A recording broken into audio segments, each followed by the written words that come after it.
एक शांत सुबह के शुरुआती घंटों में कुवैत में एक इमारत में एक विनाशकारी त्रासदी हुई जो एक समुदाय के दिल को चीर कर रख देती है और दुख और अनुत्तरित प्रश्नों का एक सिलसिला छोड़ देती है। मैं यहाँ इस हृदय विदारक घटना और इसके बाद उठाए जा रहे कदमों की कहानी साझा करने आया हूँ। 6 मंजिला इमारत की रसोई से शुरू हुई आग में 40 लोगों की जान चली गई। सभी भारतीय कामगार और 50 अन्य घायल हो गए। ऐसा माना जा रहा है कि अधिकांश पीड़ित सो रहे थे। उन्हें अपने कमरों में धुआं भरने तक पता नहीं चला, जब तक कि बहुत देर नहीं हो चुकी थी। कल्पना कीजिए, लगभग 200 लोग, सभी एक ही कंपनी के, इस इमारत में रहते थे। वे घर से बहुत दूर थे, अपने परिवार का भरण पोषण करने, अपना भविष्य बनाने के लिए कड़ी मेहनत कर रहे थे, और एक ही रात में इतने सारे सपने बुझ गए। जैसे ही आग लगने की खबर फैली, कुवैत और भारत दोनों के नेता तुरंत प्रतिक्रिया देने के लिए आगे आए।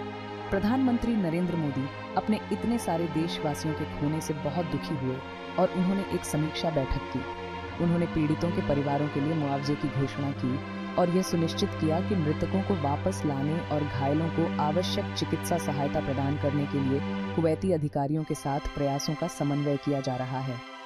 कुवैत के अमीर शेख मेशाल अल अहमद अल जाबिर अल सबा ने घटना की पूरी जांच के आदेश दिए हैं। उन्होंने इस बात पर जोर दिया कि इस तबाही के लिए जिम्मेदार लोगों को जवाबदेह ठहराया जाएगा और कुवैत में सभी श्रमिकों के जीवन और अधिकारों की रक्षा की आवश्यकता को स्वीकार किया। इस त्रासदी ने विदेशों में रहने वाले प्रवासी श्रमिकों के सामने आने वाली कठिनाइयों पर प्रकाश डाला है। यह हम सभी के लिए कार्रवाई का आह्वान है। कड़े सुरक्षा उपायों के महत्व और हर कार्यकर्ता की सुरक्षा के लिए एक वैश्विक प्रतिबद्धता की आवश्यकता की याद दिलाता है, चाहे वे कहीं से भी आए हों। जैसे ही हम इस घटना पर विचार करते हैं, आइए हम न केवल नुकसान का शोक मनाएं, बल्कि इससे सीखें भी। आइए हम एक ऐसी दुनिया के लिए प्रयास करें जहां किसी भी कार्यकर्ता को अपनी सुरक्षा के लिए डरना न पड़े, जहां हर जीवन को महत्व दिया जाए और हर कार्यकर्ता सुरक्षित घर लौटे। ये सिर्फ एक सपना नहीं है, ये एक आवश्यकता है।